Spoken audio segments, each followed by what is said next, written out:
इंद्र सूक्त, ऋग्वेद मंडल 2 सूक्त 12 मंत्र 7।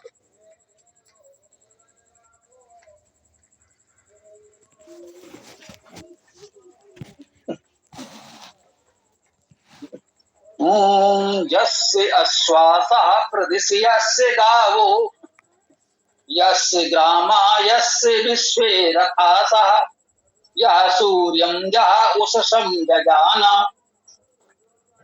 यो अपां नेता सजना स इंद्रः, जिसके सुशासन रहे अश्वगाने, सभी रथ तथा ग्राम में जिसके सुशासन, जिसने बनाया उषा सूर्य को भी रक्षण प्रदाता वही इंद्र लोगों। इंद्र क्या है, ये हम लोग इस इंद्र सूक्त में पढ़ रहे हैं। कह रहे हैं यस्य अश्वासा, यस्य सर्वनाम है, षष्ठी विभक्ति एक वचन, यस्य अर्थात जिसका, अश्वासा ये अश्व का बहुवचन अर्थात बहुत से अश्व। अब अश्व धातु का अर्थ व्याप्त होना, व्यापक होना है, तो अश्वासा का अर्थ आप कह सकते हैं व्यापक। जो कुछ भी व्यापक हो, ऐसे बहुत से जो भी व्यापक तत्व हैं सभी ऐसा अर्थ कर सकते हैं। अश्व का अर्थ भोजन करना, खाना भी है, तो अश्वासा का अर्थ सभी भोजन, भोज्य पदार्थ भी कर सकते हैं।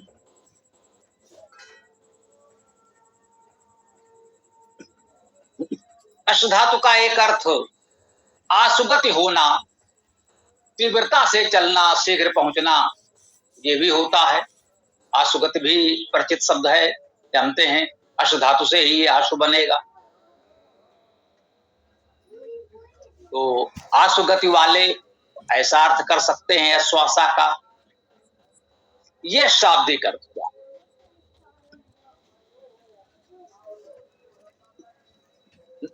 अब इसका भावार्थ कैसे ग्रहण करें वो आपकी अध्येता की, सभी की इच्छा पर है।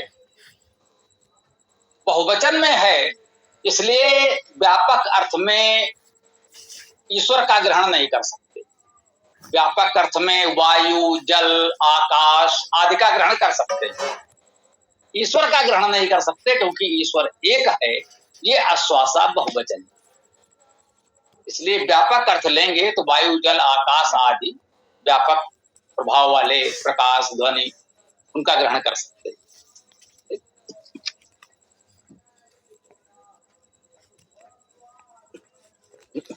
अश्व भोजन करना के अर्थ से लेंगे तो अश्वासा का अर्थ सभी भोज्य पदार्थ आप ले लीजिए, वो तो बहुत सरल है, कोई बात नहीं, ठीक है। भोजन, भोज्य पदार्थ तो बहुत से होंगे ही। आशुगति का अर्थ यहाँ पर संभवतः कुछ विशेष प्रभाव रखता है, विशेष गति वाले। अब विशेष गति वाले लोग हो सकते हैं जिनकी विशेष गति है, प्रगति है जीवन में, किसी भी क्षेत्र में, विद्या में, गुणों में, समाज के अच्छे कार्यों में।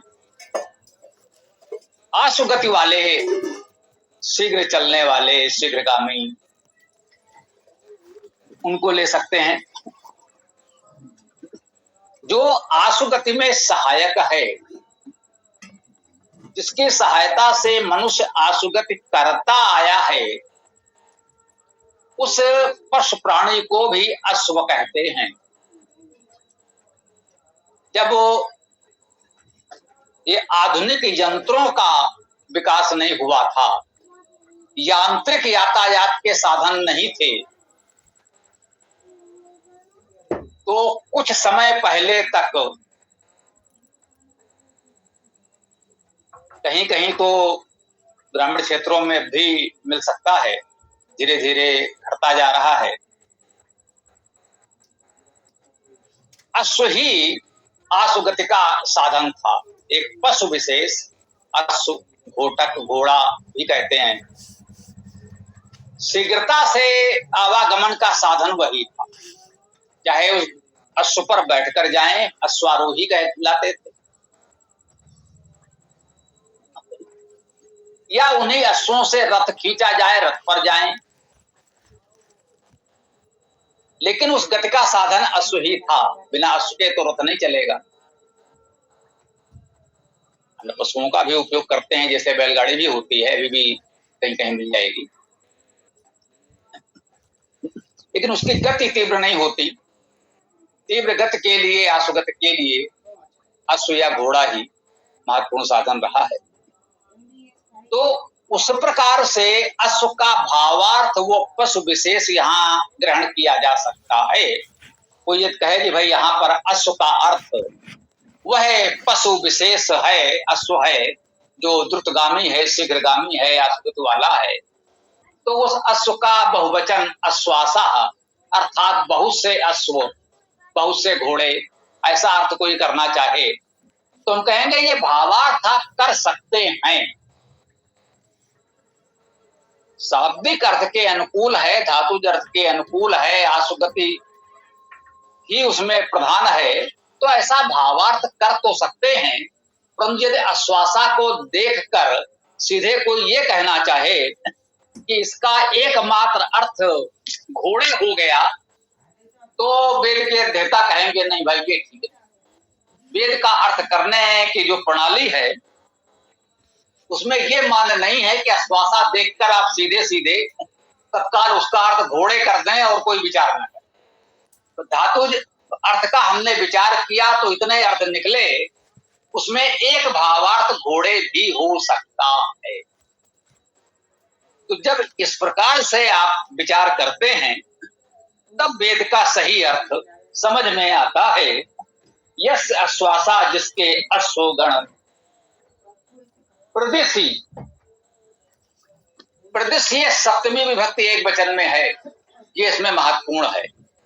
प्रदिश में प्रकृष्ट प्रमुख, दिश दिशा निर्देश में दिश धातु है, इसी दिश धातु में पूरा उपसर्ग लगा, प्रदिश बना, इसी से प्रदेश बन जाता है, इसी से निर्देश बन जाता है, आदेश बन जाता है। तो दिश धातु का अर्थ ही है दिशा देना। प्रदिश का अर्थ है उसके प्रमुख दिशा निर्देश में, उसके दिशा देने में। वो जैसी दिशा देता है, जैसा वो दिशा निरूपण करता है, हमको दिशा दिखाता है, वैसे ही चलते हैं। कह लीजिए एक प्रकार से उसके अनुशासन में, उसके दिशा निर्देश के अनुसार चलते हैं। कौन? यस्य अश्वासा, ये अश्वासा जो हैं, ये अश्वगण, यस्य प्रदिश, जिसके दिशा निर्देश में हैं, यस्य गावो, और जिसके दिशा निर्देश में गावो, अर्थात ये गो का बहुवचन गावा। अब गो का क्या अर्थ है? देखिए, अश्व को देखकर यदि अश्व घोड़ा पशु अर्थ कर लेंगे तो गावा का अर्थ भी गाय कर ही लेंगे, लेकिन नहीं। रुकिए, वेद के सभी शब्द यौगिक हैं, धातुज हैं, उनका निर्वचन किया जाएगा। वेद के शब्द को देखकर आधुनिक प्रचलित अर्थ तत्काल ग्रहण न कर लें। यद्यपि ये जो नामकरण हुए हैं, जब भी हुए हैं, तो कहीं न कहीं वेद के अनुकूल और धातुओं का अर्थ देखते हुए ही किए गए। जैसे अश्व, हमने उसी पशु को कहा जो अश्वगामी है, उसी प्रकार से गावा का अर्थ भी लेना पड़ेगा। ये सभी मानते हैं कि वेद के शब्द यौगिक हैं, धातुज हैं, उनका निर्वचन व्युत्पत्ति देकर ही अर्थ करते हैं धातु के अनुसार। सायण ने इस गो शब्द पर विशेष विचार करके उदाहरण के रूप में ये बात कही है। उनका वेद के शब्दों का धातुज अर्थ ग्रहण करना चाहिए। गो शब्द को देखते ही आप गाय पशु न मान लें। उनका ये गो शब्द कैसे बना? गो शब्द गम धातु से बना। गम धातु में ओ प्रत्यय लगा, ओ प्रत्यय लगा तो ये जो अस्वर मा था, हलंत मा उसका लोप हो गया, गा से ओ जुड़ करके गो बना। तो इस गो शब्द का क्या अर्थ हुआ? क्योंकि गम धातु से बना है, गम धातु का अर्थ है जाना, चलना, तो गो का अर्थ हुआ चलने वाला। जो भी गतिशील है उसे गो कहते हैं। वेद में कई स्थानों पर गो शब्द आया है और उसका अर्थ विद्वानों ने पृथ्वी कर दिया है। आप कहेंगे भाई गो का अर्थ पृथ्वी कैसे हो गया? गाय तक तो सुना था, ठीक। भाई गो का शाब्दिक अर्थ एक और केवल एक है और वो है गतिशील। पृथ्वी भी गति कर रही है तो गो का अर्थ कहीं किसी ने पृथ्वी भी कर दिया, क्योंकि गतिशील तो पृथ्वी भी है। लेकिन गो का अर्थ पृथ्वी होता है ऐसा नहीं कह सकते। गो का शाब्दिक अर्थ पृथ्वी नहीं होता, गो का शाब्दिक अर्थ गतिशील होता है, क्योंकि पृथ्वी भी गतिशील है, अपनी कक्षा में सूर्य की परिक्रमा कर रही है। इसलिए बहुत से विद्वान भाष्यकारों ने किसी मंत्र में गो शब्द का अर्थ पृथ्वी किया होगा, उस मंत्र में गो का भावार्थ पृथ्वी उपयुक्त होगा इसलिए किया होगा। आवश्यक नहीं है कि यहां भी किया जाए। हाँ, गो का शाब्दिक अर्थ है गतिशील, वो वहां भी होगा और यहां भी होगा। पूरे वेद में जहां भी गो शब्द आएगा उसका अर्थ गतिशील होगा, और गतिशील कुछ भी हो सकता है।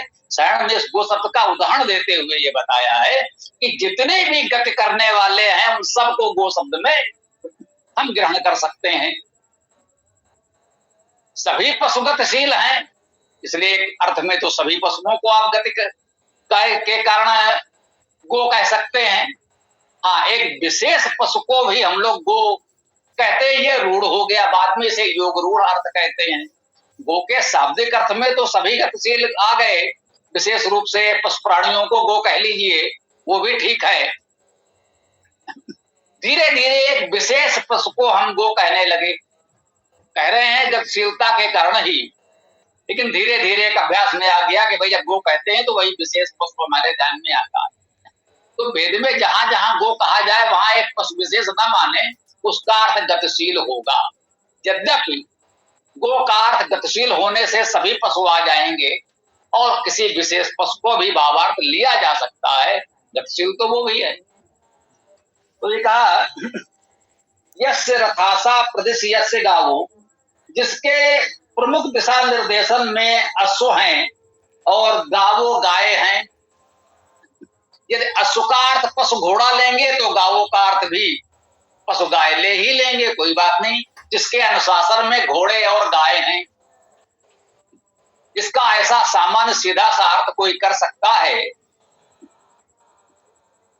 यस्य अश्वासा प्रदिश यस्य गावो, जिसके दिशा निर्देश में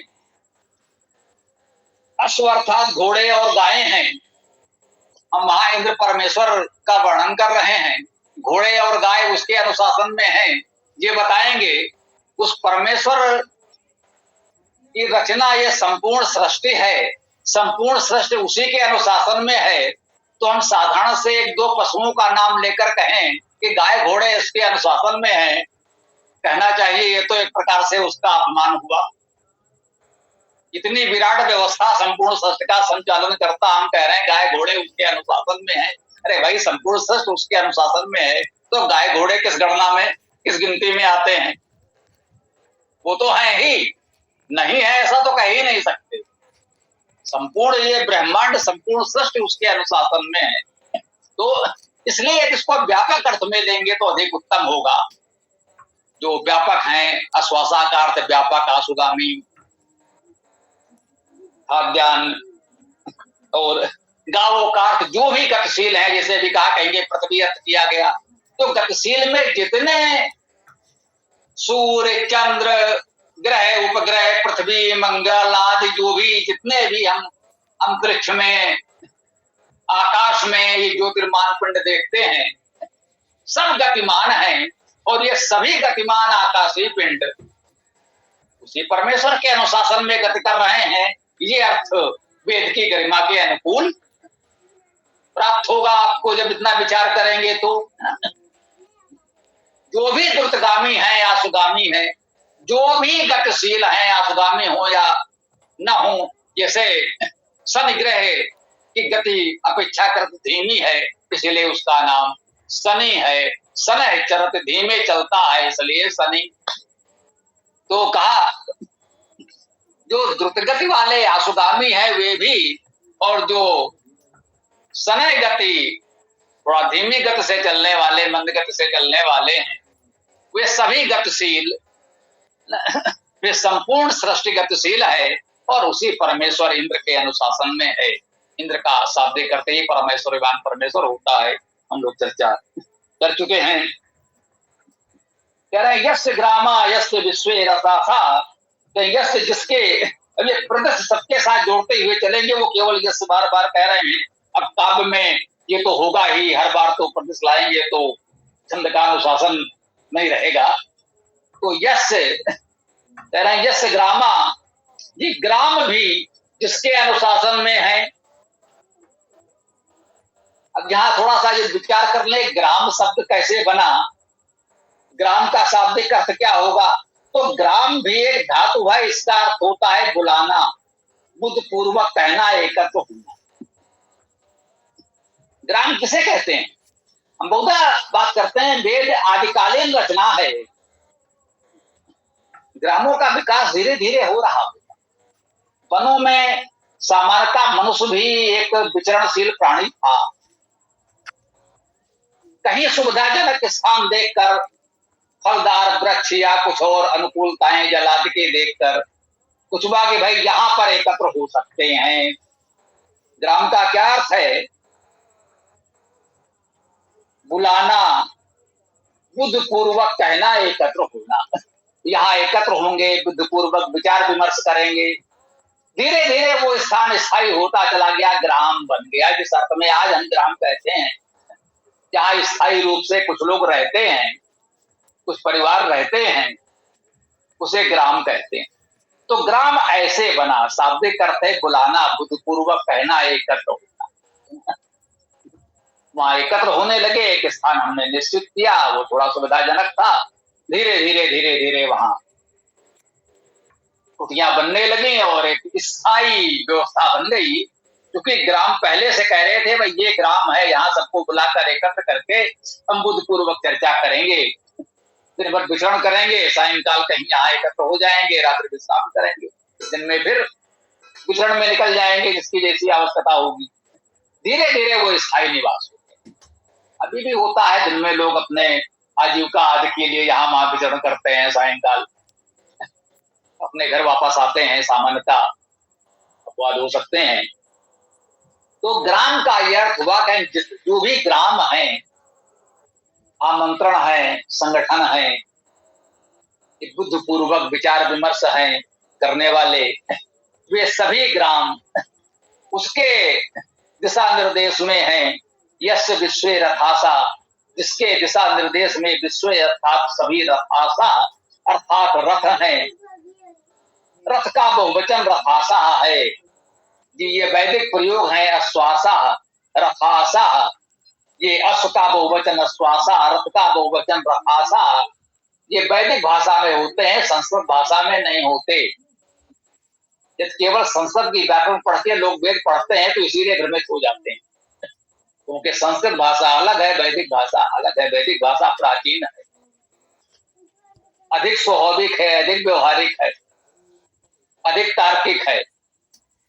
जिसे लौकिक संस्कृत, शास्त्रीय संस्कृत कथित रूप से कहा जाता है, साहित्यिक संस्कृत, वो एक प्रकार से वैदिक भाषा का अपभ्रंश है। उसमें कुछ जटिलताएं आ गई। वेद की भाषा सीधी सरल तर्क संगत। तो रथासा रथों का बहुवचन है। रथ शब्द रम धातु से बनेगा। रम धातु का अर्थ है रमना, रमणी होना। तो जो भी रमणी है, विश्व अर्थात सभी रथासा, सभी रमणीय। इस विश्व में, सृष्टि में, पृथ्वी पर बहुत कुछ रमणीय है, सुंदर आकर्षक है, हमारे मन को रमने वाला है। ये सभी रमणीय संरचनाएं, सृष्टि, प्रकृति उस इंद्र परमेश्वर के अनुशासन में ही हैं। यह सूर्यम या उस सम जजान, यह अर्थात जो या जिसने, या सर्वनाम कर्ता कारक प्रथमा विभक्ति एक वचन में है। सूर्यम अर्थात सूर्य को, यह सूर्यम जिसने सूर्य को, यह उससम जिसने उषस को या उषा को अर्थात प्रभात को उषस प्रभाते। देखिए हमने कह दिया सूर्यम, सूर्य को पूरा क्रम उस रूप में जब सृष्टि का वर्णन चल ही रहा हो तो सूर्यम का अर्थ आप ये सूर्य ले सकते हैं।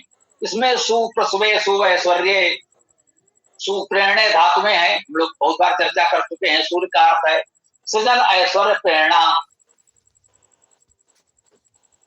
ये परमेश्वर का सृजन है, पृथ्वी के जीवों के सृजन का माध्यम है, साधन है।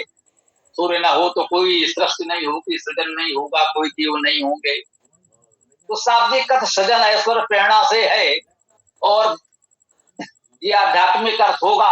मुख्य अर्थ जो धातु अर्थ होता है वो आध्यात्मिक अर्थ होता है। आदि भौतिक, आदि दैविक, आदि लौकिक कुछ भी कह लें, उन अर्थों में आप आकाशीय पिंड सूर्य को भी ग्रहण कर सकते हैं। या सूर्यम जिसने सूर्य को, या उससम जिसने उषस को अर्थात प्रभात को, जजान अर्थात उत्पन्न किया। जजान में जन धातु है उत्पन्न करना, जजान उत्पन्न किया। इसने सूर्य को और उषा को उत्पन्न किया, उसने सूर्य को उत्पन्न किया और सूर्य और पृथ्वी की गति के कारण उषा अर्थात प्रभात उत्पन्न होता है। जो अपाम नेता, जो अपों का नेता है। वाह, वेद में तो नेता शब्द भी आ गया।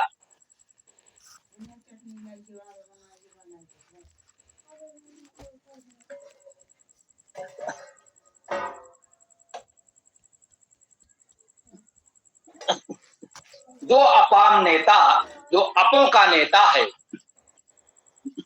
अप धातु का अर्थ है पालन करना।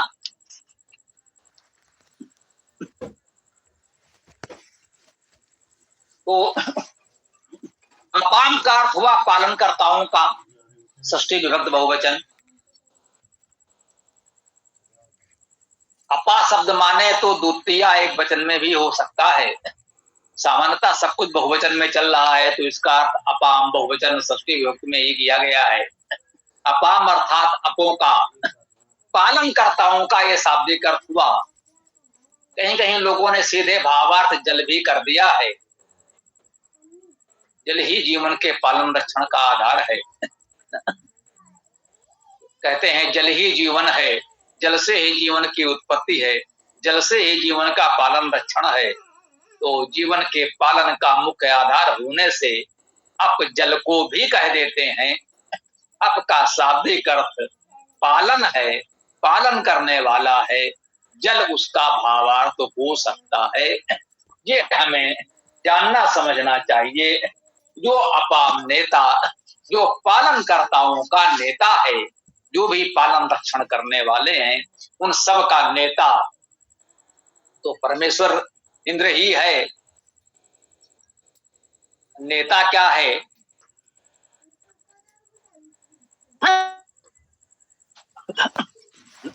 नि धातु का अर्थ है ले जाना। इस नि धातु से नेता शब्द बना है, अर्थात ले जाने वाला। नि धातु में नि का ने हुआ, त्रि प्रत्यय लगा, जैसे पितृ मातृ भ्रातृ होता। और कर्ता कारक प्रथमा एक वचन में नेता हो गया, जैसे माता पिता भ्राता होता। तो जो अपाम नेता, जो अपों का ले जाने वाला है, जो पालनकर्ताओं का नेता है। स जनास इंद्रा, सा वह जनास हे लोगों, इंद्रा अर्थात इंद्र है। कह रहे हैं हे लोगों, वह इंद्र है जो ऐसा ऐसा करता है, सूर्य आदि को जन्म देने वाला है, सभी गतिशीलों को अनुशासन में रखने वाला है। जो अपाम नेता पालनकर्ताओं का नेता है। हे लोगों, वही इंद्र है। इंद्र क्या है इसमें आप इस प्रकार से जान लें। से काल्पनिक कथाओं में लोग इंद्र को कुछ भी कहते हो, हम वेद के सूत्र से, वेद के शब्दों में, वेद के अर्थ से जान रहे हैं कि हमारे लिए इंद्र ये है। इंद्र अर्थात परमेश्वरवान परमेश्वर ऐसा है, इस सूक्त में बताया जा रहा है। तो जहाँ पर हम अपने मंत्र व्याख्या को विराम देते हैं, आप लोग अपने प्रश्न विचार आज प्रस्तुत कर सकते हैं। ओम।